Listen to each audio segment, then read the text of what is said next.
Experiment actually was not called that until its last years when the final test took place in the Philadelphia harbor, Philadelphia, Pennsylvania. Originally it was called the Project Invisibility.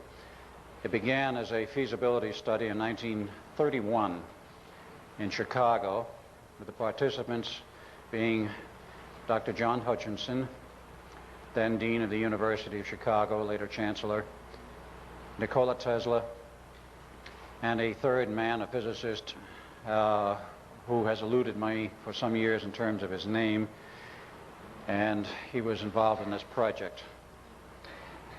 They did a study. At that time, there was a great deal of speculation in the public press regarding the possibility of making an object invisible, doing the instant transference number from point A to point B, and so forth. Science had achieved a number of things by that time, and the popular press, meaning things like popular science, popular mechanics, had a great deal of speculation on these things. Tesla, Hutchinson, and his associate got together and decided, let's see what we can do about it. It was at that point strictly a study. No hardware was built. Eventually, the project was transferred in 1934 to the Institute of Advanced Study in Princeton University. The Institute of Advanced Study is not part of Princeton. It is on Princeton property. It was set up independently in 1930 by Messrs. Bamberger and Company. And in 1933, they started staffing and actually started to work. One of the first people that came on board, of course, was Albert Einstein. Also a Dr. John van Neumann, who joined in 1933. And a number of other people came on board at later times. Now, the principles in back of this experiment are quite important. I will not go into a great detail at this time, but you had a precursor history of mathematics and physics, which was essential. Nikola Tesla was born in 1856 in Smiljan, Croatia, now part of Yugoslavia. Poor parents. His father was a priest. His mother was illiterate, but apparently quite talented. He attended university in Yugoslavia in 1879, 1 year, and his father died and ran out of funds as a result of this. And he went to work for a living. Western Union, then he went to work for the Edison Company, the European division, where in 1884, I'm sorry, he left Europe and came to the United States.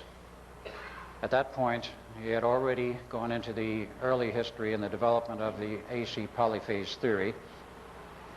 He had a lot of notes on this. He had, as the saying goes, when he arrived in New York, a good working knowledge, if not a mastery, of 11 languages, 4 cents in his pocket, a book of poetry, but most important of all, a letter of introduction to Thomas Alva Edison. Eventually got to see Mr. Edison, and initially they had some disagreements because Edison was a DC man and Tesla, of course, was an AC man. Nevertheless, he went to work with Edison for approximately a year in his lab. And over a disagreement regarding money and promises made, Tesla left. In I think it was 1885, 1889, he became a naturalized citizen. 1885, he met other people, he developed his own lab. He became involved with Western Union in the United States. Eventually, he met George Westinghouse at one of the now called IEEE, then Institute of Radio Engineers or Electrical Engineers in the days before radio.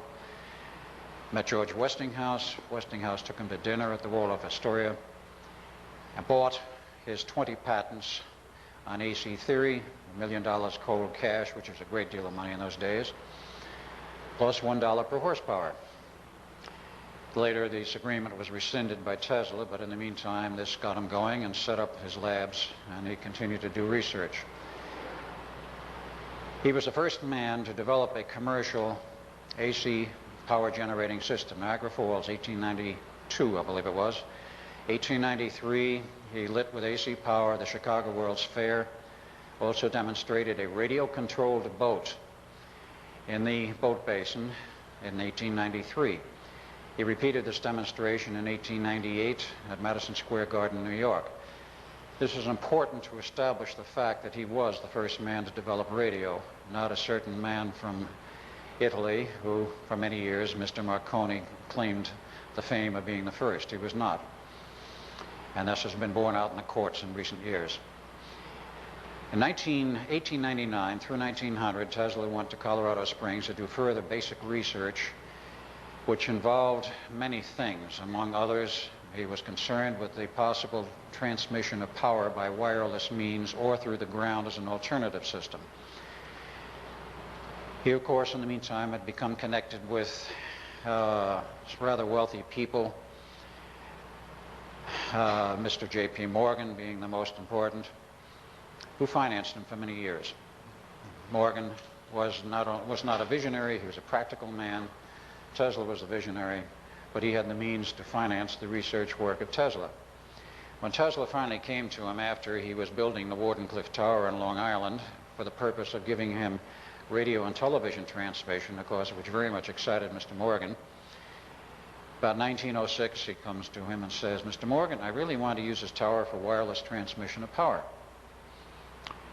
So as the movie done by Zagreb Productions says very clearly, Mr. Morgan turns to him and says, "Mr. Tesla, do you mean to say that someone, by putting a rod in the ground and another in the air, can pick up all the free power they want and I can't put a meter on it?" It didn't go over very well with Mr. Morgan. There were conflicting stories as to what happened then. One says that Morgan discontinued all funding, and Mr. Tesla himself, in his own autobiography, he did write one, believe it or not, says that Mr. Morgan, J.P. Morgan, kept his agreements to the letter. I can't prove it either way. The common accepted idea is that Morgan withdrew funding, the tower was never completed, and 1917 was dynamited. In 1917, Tesla became highly involved with the government in government war research, electronics, and through this met Franklin Delano Roosevelt, who was then Undersecretary of the Navy. Mr. Roosevelt asked him if he would do work for the government during the war, and he said certainly he would. He was happy to, and he did. A part of the organizational setup which Tesla was part of at that time was the American Marconi Company. They were seized in 1917 or 18 as having foreign connections and so forth, and you know what kind of paranoia is developed during a war. The company was seized. Tesla was working with it. In 1919, August, RCA Corporation was set up as a result of this, as a new corporation. In December of 1919, they started operations. Tesla was a principal engineer there. A lot of other people were transferred in from American Marconi. Tesla remained with RCA until 1939. In 1935, it's not well known, but he was the vice president and director of all engineering and research for RCA worldwide. And he had his retirement party in Cherry Hill, New Jersey in 1939. And this is documented, and it's in the archives, Ma Bell's archives at Cherry Hill, New Jersey. Yes, they have all the RCA records because a strange thing happened. Many companies didn't have the space to keep archives anymore, and Ma Bell says, we'll take any archives that anybody wishes to donate to us and keep them in perpetuity. So some of the documents exist there. Tesla did not bring a highly theoretical background to the study which became eventually the Philadelphia experiment. He had an enormously accurate and good grasp intuitively, and had additionally the ability to visualize whatever he was working on internally in his head. Now, other people became involved. In 1905 was born a gentleman known as Dr. John Eric von Neumann. Of course, he was not Dr. von Neumann then. He was a man of great mathematical ability. He took his degree in chemistry, his bachelor's degree in 1925, his PhD in math in 1926. 1 year separation, they could do it then. And taught in Europe for 4 years, until 1930, when he left for the United States, became adjunct professor of mathematics at Princeton, taught at the Princeton University, the graduate school, then was invited to join the institute, which he did. At the same general time period was born another man of great importance, Dr. David Hilbert, born in Germany, lived in Germany, took his PhD in math in Germany, and died in Germany in 1956, I believe, 53 approximately. Hilbert's contributions were enormous. He, of course, had understudied all of the other well-known mathematicians of Europe, Leibniz and all the rest. And he developed 5 new systems of mathematics. The principal one of interest to us was his so-called Hilbert space, which was a mathematical representation of dealing with multiple realities in multiple space and the mathematics pertaining